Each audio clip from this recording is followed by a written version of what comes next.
O kayo? Okay na po. Hindi sila kalingap po yan. Di sila mapasok? Hindi kasi wala sila kalingap. Mga kaliwan nakapasok na. Ito. Di na may mapasok na. Pwede mapasukin yan. Ba't nakapasok ka? Ito. Kalingap ka. Ito. Hindi siya kalingap. Ikaw kalingap? Hindi. Ano ba kalingap ka na? Anak na yan. Anak niyang mito. Hindi yun yan. Hindi. Anak siya. Hindi bawal pumasok. Baw. Mga kalingap lang. Kalingap ito. Ay hindi. Anak na mimis yan. Ay, pambira yan. O na, tara na. Bawal pa pumasok yung anak niyang mi. Bawal pa. Hindi kayo kalingap. Pambira naman ito. Hindi kalingap pala ito. Tara na. Pambira yan. Tara. Kulukuhan nyo. Kalingap. Compounder dito. Hindi kalingap yan. Jubilito TV Official.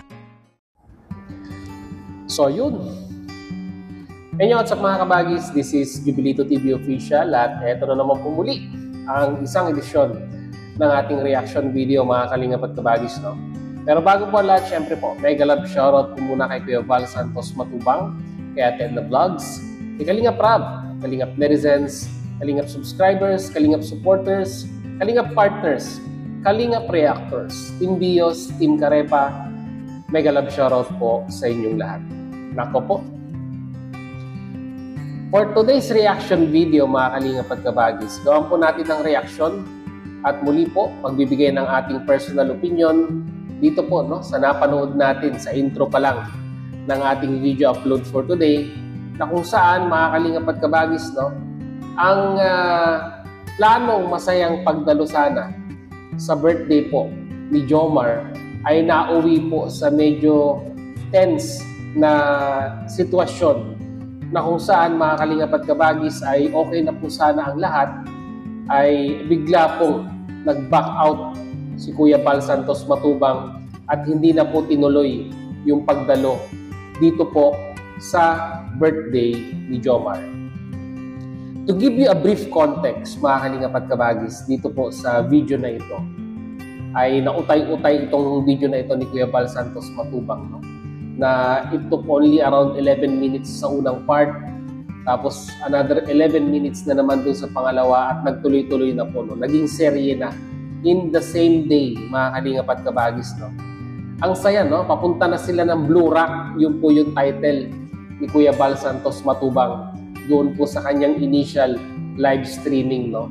Na kung saan doon sa unang part ng video mga kalingap at kabagis ay nakaredy na sila sa labas na pumasok doon po sa birthday event ni Jomar, no? Mga kalingap at kabagis, sila Kuya Val, sila Ate Edna, yung anak ni Yangmi, si Birador, sila Mara Mara, at sila Mr. J. So, ang buong tropa ng BSM team ay nandoon po, no, para dumalo at makisaya sana doon po sa kaarawan na inorganize po, no, ng sponsor ni Jomar, no, mga kalingap at kabagis, yung Jomcar Family and Friends International or Jomcar Friends and Family International ang naging sponsor po nung birthday na yon ni Jomar, mga kalingap at kabagis, no. So later on, napag-alaman nila Kuya Val na yung palang birthday na yon ay mayroong dress code, no? At nagkataon lamang po na sila Kuya Val at ang kanyang mga kasamahan ay naka-casual. So siguro po natimrihan na nandiyan na sila Kuya Val at kasi nung una ayaw silang papasukin, no, mga kalingap at kabagis, no? Pero siguro po nung napag-alaman na nandiyan na si Kuya Val ay na-revise yung rules regarding po sa dress code. Siyempre po, ama po ng Kalingap yan. Founder po yan ng Kalingap. At na-bypass ang rules at na-revise ang rules na okay na. Basta Kalingap, mga Kalingap at kabagis, no? Kasi dun po sa imbitasyon, no, sa master list para dun po sa party, ang mga pangalan lamang pong lumalabas ay sila Kuya Val, sila Ate Edna, at ito pong si Birador. Unfortunately, mga kalingap at kabagis, yung mga ibang kasamahan ni Kuya Val na pumunta doon sa birthday na yon ay wala po sa listahan. So, sa makatuwid, wala sa dress code at wala sa listahan, no? Yun po yung kadahilanan kung bakit hindi po sila pinapapasok nung una, mga kalingap at kabagis, no? Then eventually, kagaya nga po na sinabi ko kanina, na-revise yung rules. Sige, pwede nang pumasok, basta kalingap. Then nung nag-prepare na sila Kuya Bal Santos Matubang na pumasok, ay meron pong isang matanda doon, no? Na kumbaga parang humarap kila Kuya Bal, at nung sabi nga po, ready na silang pumasok, ay parang yung anak ni Yang Mi at yung isang kasama niyang babae ay natanong na bakit parang bumabalik sila doon sa sasakyan, at parang sinagot na okay na po, at doon na po parang nagsimula yung tension, no? Kasi tinatanong nga po ni Kuya Bal yung matanda kung bakit hindi sila pinapapasok. Ang sagot po kay Kuya Bal, mga kalingap at kabagis, ay for kalingap only. Kaya siguro po ay tumaas ang tensyon ni Kuya Bal at sinasabi niya na bakit hindi pa kalingap yung anak ni Yang Mi. At parang ang sinagot po, mga kalingap at kabagis, ay hindi nga daw po kalingap yung anak ni Yang Mi. So doon na nag-init, no, si Kuya Bal Santos Matubang. At talagang sinabi niya na po na alis na tayo dito. Parang ganun yung pagkakakuan natin sa naging ekspresyon ni Kuya Bal. At natuluyan nga po, no, mga kalingap at kabagis, no, nang dahil sa hindi po napapasok yung anak ni Yang Mi, ay minabuti po ni Kuya Bal Santos Matubang na hindi na rin po tumuloy. At yung mga kasamahan niya rin po ay hindi na rin po tumuloy doon sa event. So makatuwid, mga kalingap at kabagis, ay nagpunta na lamang po sila Kuya Bal Santos Matubang at ang BSM team sa Bagaspas, at doon na lang po maghapunan. At doon pa rin po sa live, mga kalingap at kabagis, no? Tuloy-tuloy pong live ni Kuya Bal Santos Matubang nung sila po ay nasa Bagaspas na, ay hindi po siyempre may iwasan na maglabas ng saloobin si Kuya Bal Santos Matubang regarding nga po dito sa nangyari, no? Sa entrance pa lang nung venue, mga kalingap at kabagis, ay naharang na po, no? Naharang na po. So, pag-usapan natin, mga kalingap at kabagis, no? Unang-una po sa lahat, may mga nagsasabi na dapat ay hinayaan na lamang po dahil nga po kaarawan ni Jo Marion, at kumbaga parang ang lumalabas po kasi ay may konting tension between dun po sa team ni Yang Mi at dun po sa nag-sponsor nung birthday na yon, yung JFFL, no? Or JFFI, Jomcar Friends and Family Internationals. Yung po kasi yung nag-organize ng birthday na yon. So, nandun na tayo, mga kalingap at kabagis, no? Sila po yung nag-organize, sila po yung may karapatan kung sino man yung gusto nilang papasukin at hindi. Pero, mga kalingap at kabagis, no, just imagine na lang po, yung founder po ng Kalingap, yung kumbaga parang naglalambing na sa kanila, napapasukin yung BSM team. Pero nakakalungkot lamang po, mga kalingap at kabagis, kasi nga po, ang sagot kay Kuya Bal ay Kalingap lang daw po ang papapasukin. Si Kuya Bal po ang founder ng Kalingap. So siya po ang nakakaalam kung sino po yung mga miyembro at hindi miyembro ng Kalingap. No? Mga kalingap at kabagis, no? At saka talagang pampulan ng mga negatibong komento yung naging live ni Kuya Bal Santos Matubang. Marami po ang nadismaya ng mga supporters ng Kalingap kung bakit masyado pong personal yung naging approach po, no, mga kalingap at kabagis, no, kung sino man yung nag-organize nung birthday ni Papa Joms, na ultimo yung anak ni Yang Mi, na wala pong kaalam-alam regarding man sa hidwaan ng mga community na yan ng Jomcar, ay nadamay pa po, no, mga kalingap at kabagis, no.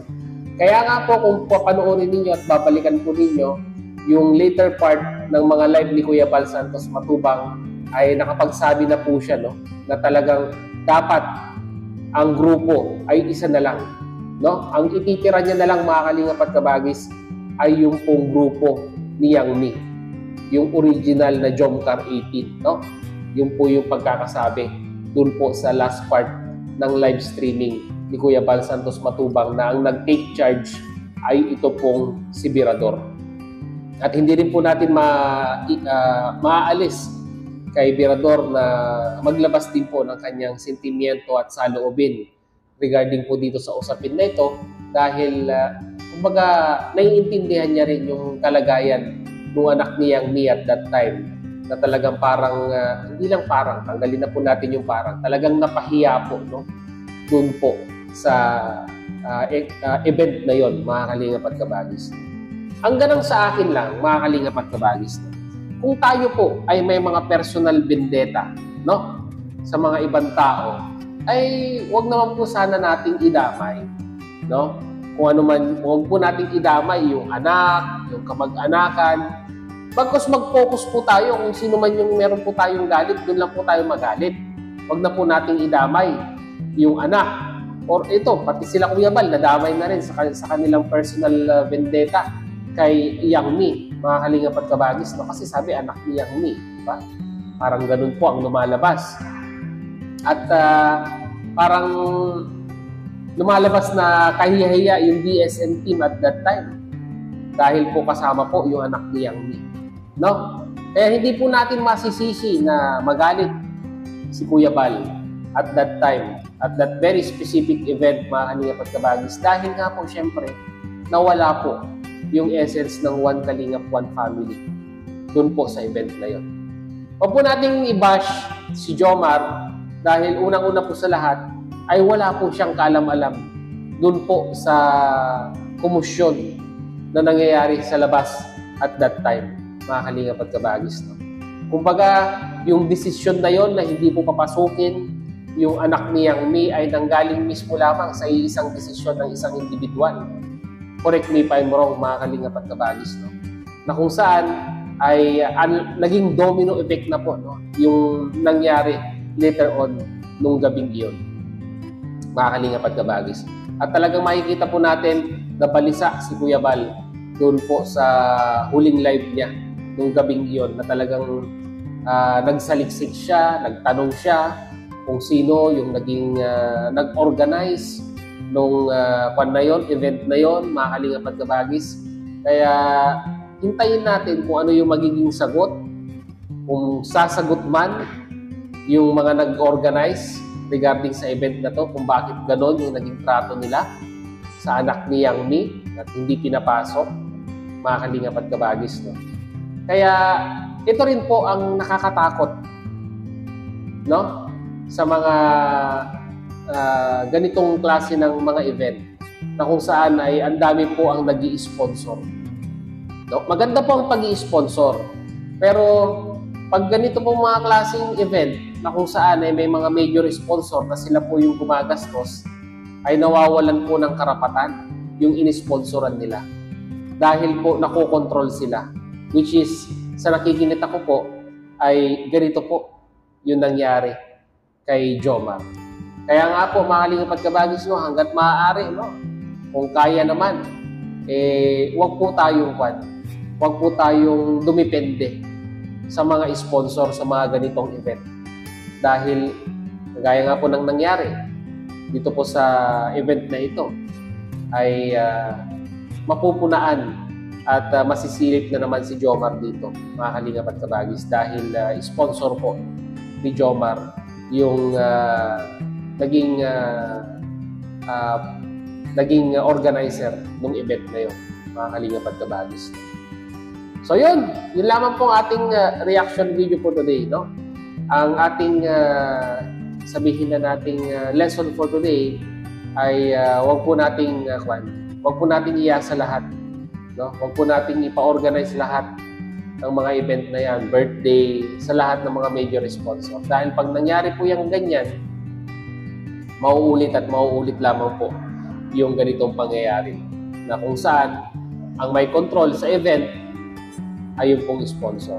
Hindi ko naman po minamasama yung sponsor, mga kalingap at kabagis, dahil karapatan po nila yan, sila po yung gumastos. Pero, siyempre, nangyari na kung ano yung nangyari, mga kalingap at kabagis, at nakuha na sila, no? Napuntusan na sila ng mga viewers, lalong-lalo na si Kuya Bal Santos Matubang. So ano sa tingin ninyo, mga kalingap at kabagis? Ano po ang may comment nyo dito sa nangyaring pangyayaring ito nila Kuya Bal Santos Matubang, na kung saan ay yung anak ni Yang Mi po ay hindi po pinapasok dahil nga daw po hindi po siya kalingap. Mas maalam pa sila kay Kuya Bal Santos Matubang na founder po ng Kalingap. Lagay niyo po sa ating comment section, mga kalingap at kabagis, pag-usapan po natin. So yun, muli, maraming salamat dahil sa dulo po nating reaction video ngayong araw na ito ay nasamahan niyo po muli si Jubilito TV Official. At muli po, nagpapaalala po ang inyong host. Sa mga hindi pa po nakasubscribe sa channel po ni Kuya Bal Santos Matubang at Eta Vlogs, Kalingap Rab, supportahan po natin ang kanilang mga YouTube channel. And at the same time, muli po naglalambing din po ang inyong host. Sa mga hindi pa po nakasubscribe sa channel po ni Jubilito TV Official, ay hit naman po ang subscribe button at ang notification bell para maging updated po kayo sa mga darating nating reaction videos. Ganun din po, follow and like ang ating official FB page na may title din pong kaparehas ng ating official YouTube channel, Jubilito TV Official. So yun, hanggang dito na lang. Once again, this is Jubilito TV Official, proud member po ng Team COS at ng Team Rios. As I always say, mga kalingap and kabagis, peace, God first. God bless po. Bye!